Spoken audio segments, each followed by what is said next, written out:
क्या आप भी घर बैठे पैसों की बचत करना चाहते हैं और घर के बड़े बड़े कामों को चुटकियों में हम सॉल्व करेंगे। Hello, good morning viewers, welcome to back my YouTube channel. आप सब कैसे? उम्मीद करती हूँ आप सब बहुत अच्छे होंगे। आज की यूजफुल वीडियो में हम बहुत सारे ऐसे टिप जानेंगे जो हमारे घर के कामों को आसान करेंगे। तो यहाँ पर फिलहाल में आप कुकर देख सकते हैं। मैं कुकर खोल के आज आपको एक मैजिक दिखाती हूँ। ये देखिए, मैंने यहाँ पर आंवले को भाप में पकाया है। अब आप कहोगे कुकर में ये भाप में कैसे पक सकते हैं? बिल्कुल, मैंने आपको पका के दिखाए हैं और ये बिल्कुल पके हुए हैं। इसमें बिल्कुल एक बूंद पानी नहीं है। कैसे करना है, यह टिप बहुत ज्यादा काम आने वाली है। तो पहले मैंने इसे करके दिखा था, जब इसने काम किया तब मैं आपको दिखा रही हूँ। तो यहाँ पर मैंने एक जाली वाली छलनी ली है जो कि कुकर के अंदर बैठ जाती है। यहाँ पर आप कुकर के अंदर इनसाइड एक स्टैंड देख सकते हो। ये देखिए, इस तरह का स्टैंड हमारे घर में होता है। तो ये स्टैंड है छोटा था, जिसकी वजह से क्या हुआ कि पानी जो है वो आंवले से टच हो रहा था। तो इससे बचाव करने के लिए मैंने यहाँ पर एक कटोरी का यूज किया है। ये स्टील की कटोरी है, प्लास्टिक का बाउल मत यूज कीजिएगा। ऐसे ही रखेंगे तो देखिए ये उफनेगा या ये बार बार आवाज करेगा। तो आपने क्या करना है, थोड़ा सा पानी इसके अंदर रखना है, जैसे मैं आपको दिखा रही हूँ। ये देखिए, हम डायरेक्ट यहाँ चलनी को भी रख सकते हैं, जो आटे चलनी होती है स्टील की, उसको भी आप रख सकते हो। मेरे पास इस तरह का स्टैंड था, मैंने इसलिए इसका इस्तेमाल किया। हम यहाँ प्लेट का भी इस्तेमाल कर सकते थे, पर जो आंवले का वेट था वो थोड़ा ज्यादा था, इसलिए मैंने स्टैंड का भी यूज किया। इस तरीके से अच्छे से बढ़िया से आप सेट कर दीजिएगा। इसके बाद में आप स्टीम कर सकते हो। आपके सामने मैंने इसे किया है। 2 सीटी में अच्छे से ये पक गए थे। अगर आपके पास स्टीमर नहीं है या किसी वजह से वो खराब हो चुका है तो आप इस हैक का यूज कर सकते हैं। मैं फिलहाल में यहाँ आंवले का मुरब्बा बना रही हूँ। तो आंवले को अच्छे से पकाना बहुत जरूरी होता है। पानी में अगर हम डायरेक्ट इसे डिप करेंगे तो देखिए हमारा जो मुरब्बा है वो खराब हो जाता है। तो आप इस तरीके से स्टीम में इसे पकाएं और ये देखिए बहुत अच्छे से पक गया है। उम्मीद करती हूँ यह हैक आप जरूर यूज करेंगे, क्योंकि इस तरह के काम अक्सर हम हमारे किचन में करते हैं। चलिए देखते हैं एक और कमाल का यूजफुल टिप। मैं आपको यहाँ नींबू दिखा रही हूँ। अभी जो विंटर सीजन में नींबू आ रहा है ना, एक तो साइज में काफी बड़ा है और उसमें रस भी काफी सारा होता है। पर दिक्कत ये होता है, जैसे मेरे पास एक ये कटा हुआ नींबू, मैं आपको ये दिखा देती हूँ।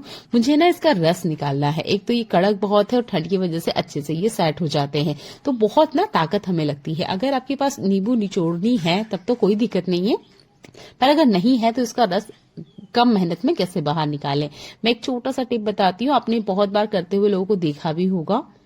फेरी वाले अक्सर इस टिप का यूज करते हैं। मैं आपको घर पे ये टिप यूज करके बता रही हूँ। तो इस तरीके से आप यहाँ पर चॉपिंग बोर्ड ले लीजिए या टाइल्स वगैरह पे भी आप इस टिप को यूज कर सकते हैं। हल्के हाथों से ना अपने ऐसे ऐसे घुमाना है, जैसे मैं आपको दिखा रही हूँ। ये देखिए, यह टिप सिर्फ नींबू और आम के लिए यूज की जाती है। इसके अलावा किसी फ्रूट सब्जी के ऊपर यह टिप इस्तेमाल नहीं की जाती है। आपने इसे चॉपिंग बोर्ड पे कट नहीं करना है। हमने इसको अच्छे से घुमाया है तो जितना रस है ना वो अच्छे से एक जगह इकट्ठा हो जाता है। बस ऐसे ही कट लगाओगे और देखेंगे आपके काफी सारा रस बाहर आ गया है। विंटर सीजन में यह टिप बहुत अच्छे से काम करती है। गर्मी में कोई दिक्कत नहीं होती है, ना ही रेनी सीजन में दिक्कत होती है। ये दिक्कत ना स्पेशल सिर्फ विंटर सीजन में होती है। मैंने सिर्फ यहाँ कट लगाया और देखिए कितना सारा रस बाउल के अंदर आ चुके हैं। और यहाँ पर ये जो आधा कटा हुआ नींबू है, मैं अपने हाथों से आपको ये करके दिखा रही हूँ। देखिए इसमें से कोई रस नहीं निकल रहा है।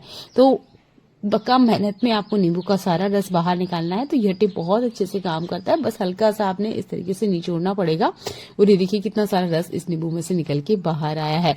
कहने को तो ये बहुत छोटी सी टिप लग रही है, पर बहुत बार ना अक्सर हम ऐसी मुसीबत में भी आ जाते हैं कि हमारे पास कुछ होता नहीं है या जो नींबू निचोड़नी होती है वो नहीं होती है और हमें रस निकालना पड़ता है। तब आप इस टिप को जरूर यूज करें। यहाँ मैं आपको कढ़ाई दिखा देती हूँ। ये है लोहे की कढ़ाई। मैं इसे कंटिन्यू यूज करती हूँ, उसकी वजह से इस पे काफी सारे इस तरह के दाग आ जाते हैं। अब इसे मुझे हटाना है, तो मैं आज आपको बहुत सिंपल सा टिप बता रही हूँ, जिसे देखने के बाद आप इसे अब भी करके देखोगे। पहले तो अपने गैस बर्नर पे मीडियम फ्लेम पे इसे रख देना है। 1 चम्मच के आसपास आप नमक लीजिएगा, व्हाइट वाला, इसके अंदर डाल देना है। और ये जो हमारे नींबू है ना, ये आपने इसके अंदर डालना है। ये देखिए कढ़ाई का साइज हल्का सा बड़ा है, इसलिए लगभग 1 नींबू के आसपास मुझे लग गया था।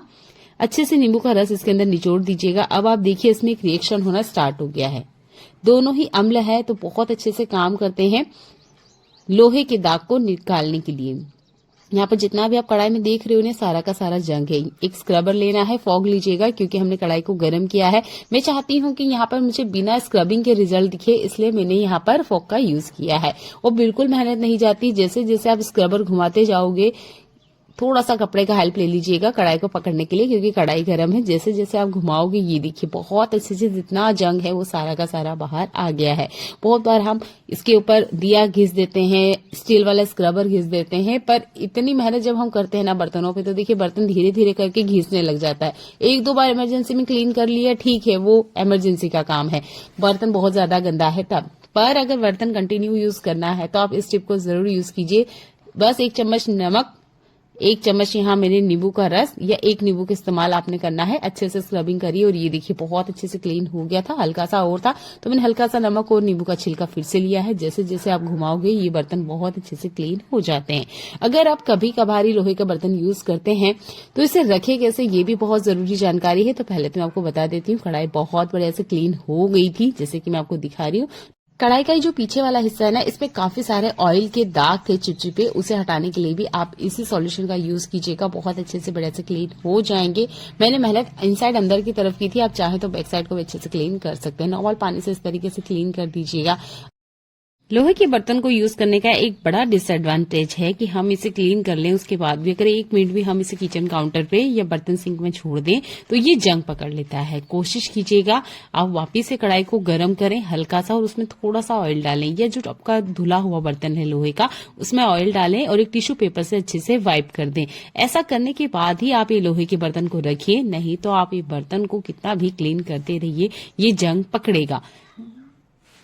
आप लोहे के बर्तन को डेली यूज करते हो या महीने या 6 महीने की गैप में इसका यूज करते हो, पहले इस पे ऑयल कीजिए, इसके बाद ही इसे रखिए। हो सके अगर आंगन वगैरह में धूप आती है तो इसको थोड़ा सा आप धूप भी दिखाएं, इसके बाद में आप इसे अच्छे से प्लास्टिक से पैक करके रख दीजिएगा। अगले साल भर बाद भी इसे खोल के देखोगे ऐसे ही इसमें चमक रहेगी। बिना ऑयल करे अगर आप इस बर्तन को रखते हो तो ये अगले दिन ही खराब हो जाएगा। आप देख सकते हो मैंने यहाँ रोटियां बनाई है। रोटी बन जाने के बाद ये जो सूखा बर्तन बचता है इसका अक्सर हम एक गलत इस्तेमाल करते हैं, जिसकी वजह से जो हमारा आटा है वो खराब हो जाता है। पहली बात तो ये जो सूखा बर्तन है ये आपने आटे के कंटेनर में नहीं डालना है। हमने इसमें गीला आटा टच करके रोटी बनाते हैं तो इसमें भी नमी होती है। इसकी वजह से क्या होता है, हमारी जो आटा कंटेनर है इसके अंदर का जो आटा है वो भी खराब हो जाता है, बहुत जल्दी से इल्लिया या सुरसुरी आ जाती है। तो इससे बचने के लिए आप एक बाउल में आटे को ट्रांसफर कीजिएगा, इसके बाद में कंटेनर में रखे। आपके यहाँ 3 टाइम रोटी बनती है तभी आप कटोरी वाली टिप का इस्तेमाल करें, अन्यथा अगर 2 या 3 दिन के गैप में आपके यहाँ गेहूं की रोटी बनती है या आटे का इस्तेमाल होता है तो इस आटे को अपने फ्रिज में रखना है, नहीं तो बहुत जल्दी से जो आपका आटा है वो खराब हो जाएगा। रोटी बनाने के बाद सूखे बर्तन को इस तरीके से बाउल में रखें, ना कि डायरेक्ट आटे में मिलाएं। देख लेते हैं एक और कमाल का यूजफुल टिप।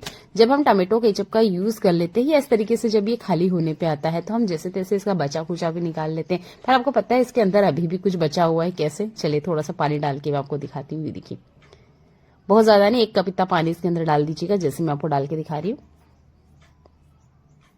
अब आपने क्या करना है, इसका ढक्कन लगा देना है और अच्छे से इसको शेक कीजिएगा। ये देखिए हम बहुत बार ना ग्रेवी वाली सब्जी बनाते हैं घर में, तो ग्रेवी वाली सब्जी में आप इसका यूज कर सकते हो। चलिए पहले इसे अच्छे से सेक करते हैं, उसके बाद मैं आपको दिखाती हूँ। इसे खोल के मैं एक बाउल में ट्रांसफर करके दिखाती हूँ। ये देखिए पानी के साथ ना कितना सारा टमाटो केचप बाहर निकल के आया है। ये देखिए इसका आप कोई भी ग्रेवी वाली सब्जी है ना उसके लिए इस्तेमाल कर सकते हो, सब्जी का स्वाद भी बढ़ता है। और ये जो बेकार में थोड़ा बहुत बचा हुआ हम फेंक रहे हैं ना, इसका भी आप बहुत अच्छे से रीयूज कर लेंगे। चाहे तो इसे क्लीन करके रख लीजिएगा। नेक्स्ट वीडियो में मैं आपको जरूर बताऊंगी कि इस खाली पैकेट का भी क्या रीयूज होता है। चलिए देख लेते हैं एक और कमाल का यूजफुल टिप। जब भी हम कुछ मीठी रेसिपी बनाते हैं तो चाशनी जरूर बनाते हैं। यहाँ पे मैं भी मुरब्बा बना रही थी।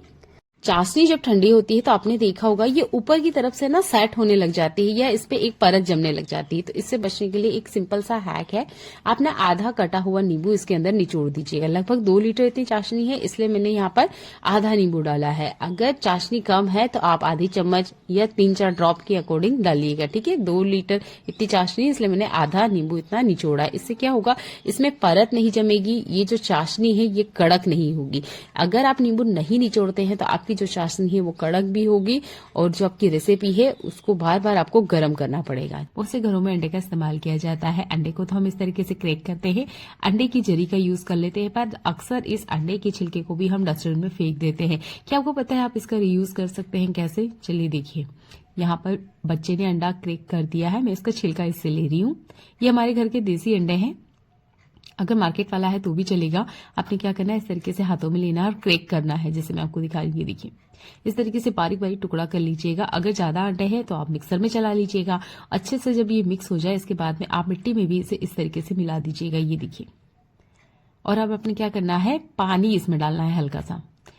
इस अंडे के अंदर भी काफी सारी ऐसी न्यूट्रिशन होते हैं, काफी सारे ऐसे मिनरल्स होते हैं जो कि हमारे प्लांट के लिए बहुत फायदेमंद होते हैं। और अंडे को तो वैसे भी प्लांट में डाला ही जाता है, पर इसके छिलके को फेंकने से पहले एक बार ये यूज कीजिएगा। आपके प्लांट की ग्रोथ आप खुद देखेंगे 15-20 दिन में बहुत अच्छी देखने को आपको मिलेगी। एक और कमाल का यूजफुल टिप, ऐसे एक और चीज हमारे घर में निकलती है, यही मूंगफली का छिलका। ये जो मूंगफली का छिलका होता है ना, आपको पता है हम खाद के रूप में मार्केट से लेकर आते हैं कैसे, तो देखिए वहां पे भी यही प्रोसेस की जाती है, बस थोड़ा सा ना यहाँ पर और फर्टिलाइजर ऐड किया जाता है। जार में इस तरीके से डाल दीजिएगा। इसके बाद में आपने इसमें कुछ ऐड नहीं करना है, ना पानी ना कुछ भी चीजें आपने इसके अंदर ऐड नहीं करना है। अब आपने इसको मिक्सर में चलाना है अच्छे से, बढ़िया से आपने इस तरीके से एक बुरादे जैसा बना लेना है, इसे भी प्लांट की तरफ लेके चलना है हमें। विंटर सीजन में क्या होता है, जितने भी प्लांट होते हैं ना, इनकी जो मिट्टी होती है वो बहुत ज्यादा ठंडी होती है, जिसकी वजह से जो जड़ें होती हैं वो खराब होना स्टार्ट हो जाती है। तो आपके प्लांट भी आपके घर में जरूर होंगे, तो आपने खाद के रूप में इसे इस्तेमाल करना है। एक पतली सी परत इस तरीके से बिछा दीजिएगा। मिट्टी जो है वो गर्म और नरम बनी रहती है, इससे जो आपके प्लांट की जड़ें हैं वो बहुत जल्दी खराब नहीं होती है। इसका भी गुण आप जानते ही होंगे। इसे भी ज्यादातर डस्टबिन में हम फेंक देते हैं, और यकीन मानिए ये चीजें डस्टबिन में जाने के बाद में किसी काम नहीं आती है, कूड़ा करकट बन जाती है, कचरा बन जाती है। तो आप प्लीज इस तरीके से घर में रीयूज करें। ऐसा एक और कमाल का यूजफुल टिप हमारी महिलाओं से जुड़ा हुआ है। देखिए, हर महिला नेल पेंट जरूर लगाती है। नेल पेंट लगाते वक्त एक दिक्कत अक्सर होती है कि हमारे हाथ ना कांपने लग जाते हैं, या किसी वजह से हम जल्दी में होते हैं। तो क्या होता है कि हमारे नेल पेंट नेल की जगह आसपास भी लग जाती है, जैसे मैं भी आपको करके दिखाऊंगी। देखिए, नेल पेंट लगाते वक्त आप जल्दी में हैं या बहुत जल्दी से आपको लगानी है, या आपके हाथ कांपते हैं, तो आप ना ये ऑयल वाले ट्रिक यूज कर सकते हैं। थोड़ा सा ऑयल लेना है, जैसे मैं आपको दिखा रही हूँ। ये देखिए, 2 से 3 ड्रॉप ही लगेगा, बहुत ज्यादा नहीं लगेगा। अगर आपके पास फिलहाल में ऑयल ना अवेलेबल हो तो आप यहाँ पर वैसलीन का इस्तेमाल कर सकते हैं, बोरोलिन का भी यूज कर सकते हैं। इस तरीके से फिंगर के आसपास आपने लगा लेना है। ये देखिए, जैसे मैं तो डायरेक्ट नाखून पे ही लगा के आपको बता रही हूँ, आपको जो नाखून के आसपास वाला एरिया है ना, यहाँ पे लगाना है। ये देखिए, जैसे मैं आपको दिखा रही हूँ। ये देखिए, जल्दी का काम है तो देखिए हम ये गलतियां करते हैं। ऐसा हो सकता है जल्दीबाजी में नाखून के ऊपर भी लग जाए, तो एक टिश्यू पेपर लीजिएगा और इस तरीके से नाखून पे से हल्के से वाइप कर दीजिएगा। तो जितना ऑयल नाखून के ऊपर होगा ना, वो भी बहुत आसानी से बाहर आ जाएगा। इसके बाद में आप नेल पेंट लगाना स्टार्ट कीजिएगा। आप कितनी भी जल्दी में हो, कितनी भी हड़बड़ी में क्यों ना हो, अगर गलती से नेल पेंट इधर उधर हो भी जाएगा तो कोई दिक्कत नहीं है, कुछ सेकंड्स में क्लीन भी हो जाएगा। ये देखिए, नेल पेंट वगैरह बढ़िया सा मैंने लगा लिया है। तो ये ना जल्दीबाजी वाली ट्रिक है, यानी कि हमें जल्दी जल्दी काम निपटाना होता है, हम महिलाओं को कहीं बाहर जाना होता है ना। यकीन मानिए, मेरे साथ तो ये अक्सर होता है कि मैं नेल पेंट लगाना भूल जाती हूँ। अगर लगाने भी जाती हूँ तो बहुत जल्दी से नाखून में इधर उधर लग जाती है। जब हमारा ध्यान नाखूनों की तरफ जाता है तब बहुत ज्यादा गिल्टी लगता है कि देखिए कितना सारा नेल पेंट तो हमने नाखून के आसपास ही फैला लिया है। गलती से इस तरीके से अगर फैल जाए, जैसे मैं एक डार्क कलर आपको लगा के दिखा रही हूँ, देखिए फैल भी जाता है ना, तो कोई दिक्कत नहीं है। आप नॉर्मल ये जो वाइप है, या आपके पास टिश्यू पेपर वगैरह जो भी अवेलेबल है, या कोई नॉर्मल कपड़ा भी है, तो बस ऐसे वाइप कर दीजिएगा, झट देखिए चीजें क्लीन हो जाएगी। तो मुझे नहीं लगता ये टिप आप अगली टाइम नहीं अपनाएंगे। मेरे लिए तो बहुत फायदेमंद है, मुझे लगा आपके लिए भी फायदेमंद होगी, तो मैंने आपके साथ इसे शेयर किया है। यूज कीजिए, अपनी लाइफ को आसान कीजिए, और कितनी भी जल्दी में क्यों ना हो, नेल पेंट जरूर लगाइए। चलिए देखते हैं एक और कमाल का यूजफुल टिप। किचन में डेली ही हम मिक्सर जार का जरूर इस्तेमाल करते हैं। मिक्सर जार को जब हम यूज करते हैं तो इनसाइड अंदर से तो हम बहुत अच्छे से क्लीन कर भी लेते हैं। इसको शार्प करने के मैंने आपको बहुत सारे तरीके भी बताए हैं, पर पीछे बैक साइड पे हम नजर बहुत कम डालते हैं। ये देखिए, जो बड़ा वाला जार है ना, डेली इस्तेमाल होता है, जिसकी वजह से पीछे काफी ज्यादा गंदगी इकट्ठा हो चुकी है। ये गंदगी इतनी ज्यादा चिपचिपी है, इतनी ज्यादा गंदगी है कि नॉर्मल तरीके से तो बिल्कुल बाहर नहीं आएगी।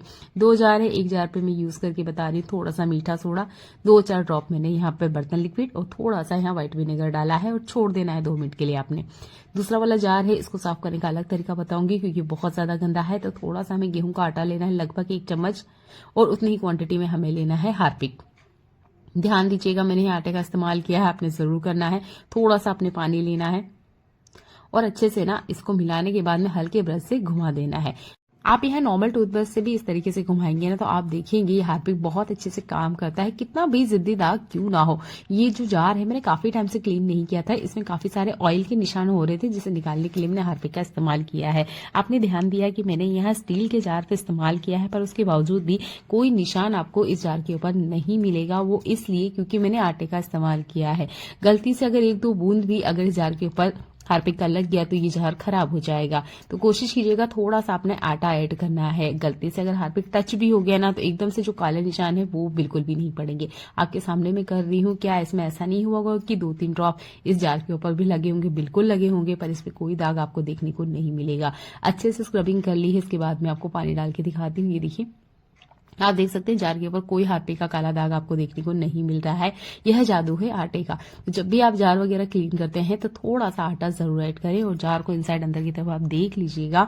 ये इतना ज्यादा गंदा था ना, इतने ज्यादा इसमें ऑयल के चिपचिपे दाग थे जो कि बिल्कुल नहीं निकल रहे थे, और यहाँ मैंने हार्पिक से बहुत अच्छे से इसको क्लीन किया है। उम्मीद करती हूँ यह टिप आप जरूर यूज करेंगे, बहुत फायदेमंद है, जरूर इस्तेमाल करें।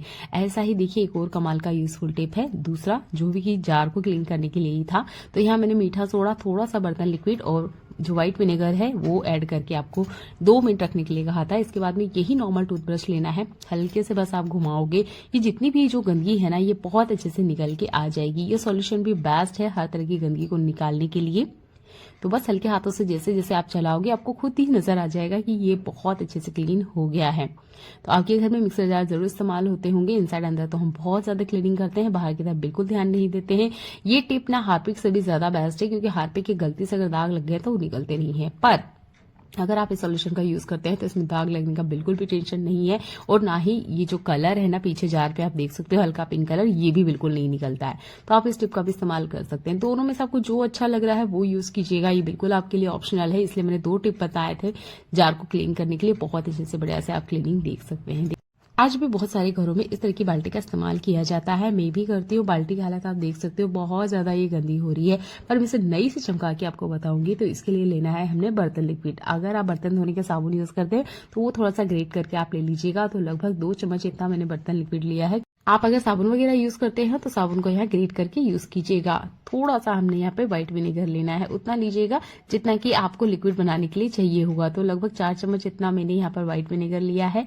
जितना हमने बर्तन लिक्विड लिया है उतनी ही क्वांटिटी में हमें मीठा सोडा लेना है। तीनों चीजों को बहुत अच्छे से बढ़िया से ऐड कर देना है, जैसे मैंने आपको दिखाया। जैसे ही आप इसमें फिंगर डालोगे या इसका झाग बनाने की कोशिश करोगे, ये देखिए एक फॉर्म के रूप में बाहर आ जाएगा।